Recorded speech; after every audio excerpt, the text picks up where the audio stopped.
de admiração pela Rússia, que isso explicou também a aproximação dele com Putin, etc.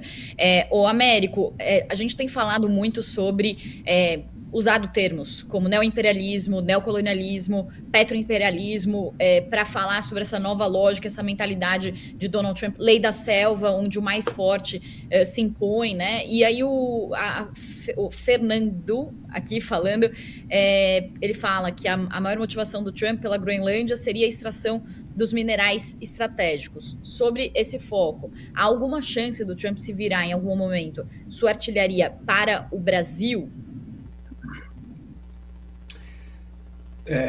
Embora existam dúvidas aí sobre o que o Trump queria exatamente sobre a Groenlândia, a questão dos minerais ou não, minerais como o Lorival e você colocaram, demoraria muito, seria muito caro para você explorar e tal, mas seria uma reserva que eles ficariam lá, né, para explorar talvez no futuro, um dia, se anexarem a Groenlândia.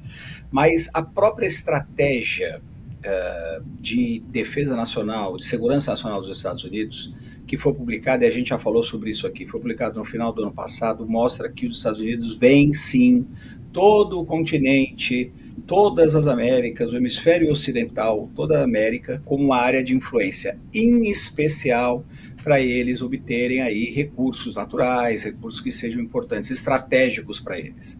Foi o que aconteceu claramente na questão do Venezuela. Você vê que atacaram a Venezuela, capturaram Maduro, não se fala nada em democracia, os Estados Unidos estão felizes da vida fazendo negócio com o que sobrou da ditadura do Maduro, porque são todos autoritários, eram todos responsáveis pela repressão ao seu próprio povo e estão lá negociando com o Trump, e ele só se manifesta com relação ao petróleo, que é o grande interesse, segundo ele próprio, para os Estados Unidos na Venezuela. Isso pode sim acontecer em muitos outros lugares. Uma tentativa do presidente dos Estados Unidos ou de outros presidentes no futuro, etc., se essa estratégia de segurança nacional vingar e continuar, de tentar ter mais acesso, mais interesse aos recursos naturais de toda a América Latina, de todas as Américas. O Canadá está sofrendo uma pressão enorme também dos Estados Unidos. Isso quer dizer que eles vão fazer ações como fizeram na Venezuela, atacar, invadir esses países?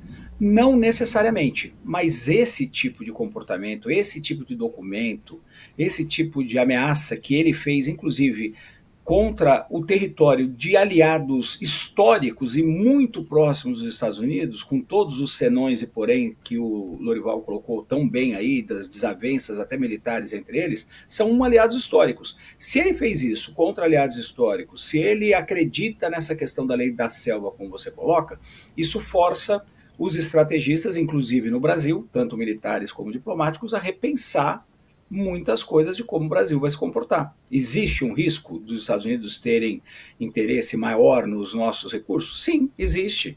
Como eles vão fazer pressão para ter acesso a isso, em que momento eles vão fazer isso, a gente vai ver. Não sabemos nesse momento, não tem nenhum sinal disso, pelo contrário, tem sinais aí até de que o presidente Donald Trump queria se aproximar do Lula de alguma forma e o Lula também abriu portas, etc., embora não tenha resolvido, por exemplo, os problemas das tarifas até hoje. Agora, do ponto de vista estratégico, precisa sim ser pensado como o Brasil se comportaria com relação a isso, porque o Brasil não tem forças armadas que possam fazer frente a qualquer tipo de ameaça desse tipo.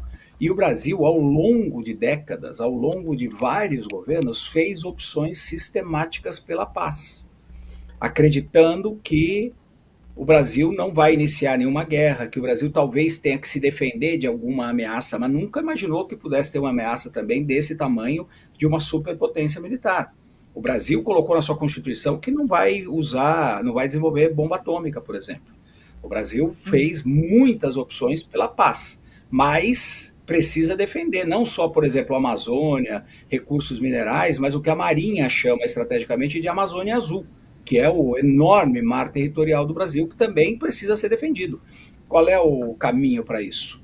Muito provavelmente também investir mais em defesa, investir em pensar estrategicamente como o Brasil faria. Agora, me parece que o único caminho é um pouco o que o Mark Carney, de novo, voltando a ele, falou em Davos essa semana, que as potências médias, como é o caso do Canadá, do Brasil, etc., tal, deveriam agir em conjunto, mais proximamente, para resistir aos grandes tubarões aí da geopolítica internacional. Porque no conjunto eles poderiam ter um pouco mais de força. Agora, sozinho, vai ser difícil. Se tivesse Não acho que tenha e não acho que no curto prazo teremos, mas se tivesse uma ameaça como essa parecida da Groenlândia, quem é que ia sair como os europeus saíram em defesa da Dinamarca? Quem sairia em defesa do Brasil? Eu queria passar para o Lori rapidamente essa questão de Brasil, Lori, mas eu quero fazer mais uma rodada de perguntas, então queria pedir só para você conseguir ser sucinto, que eu já quero te fazer mais uma outra pergunta. Como que você vê, então? Você acha que essa nova lógica de Trump é uma ameaça ao Brasil? É claro, o Brasil está muito vulnerável por escolhas erradas feitas pelas Forças Armadas brasileiras décadas atrás, que priorizaram pensões e aposentadorias em detrimento de equipamentos e treinamento. Hoje, no orçamento de defesa, são gastos cerca de 30 bilhões de reais por ano com pensões, 30 bilhões outros 30 bilhões com aposentadorias, 30 bilhões com salários e 10 bilhões com equipamento, manutenção e todo o resto. Então a gente pediu para ficar vulnerável, para que os nossos militares tivessem uma vida confortável e a lei das pensões mudou, mas a gente carrega essas decisões erradas de gerações anteriores. E, para você ter uma ideia do quanto isso significa, as Forças Armadas estão preconizando 30 bilhões ao longo de 5 anos para se reequipar. E elas gastam 30 bilhões em um ano com pensões e outros 30 bilhões com aposentadoria. Então isso é a cara do Brasil. Né? É claro que no STF também existem coisas absolutamente inaceitáveis, muito piores, inclusive, né? No Congresso também, e no Executivo também. Então a gente tem uma elite que não se preocupa com o destino do país, só se preocupa consigo mesmo.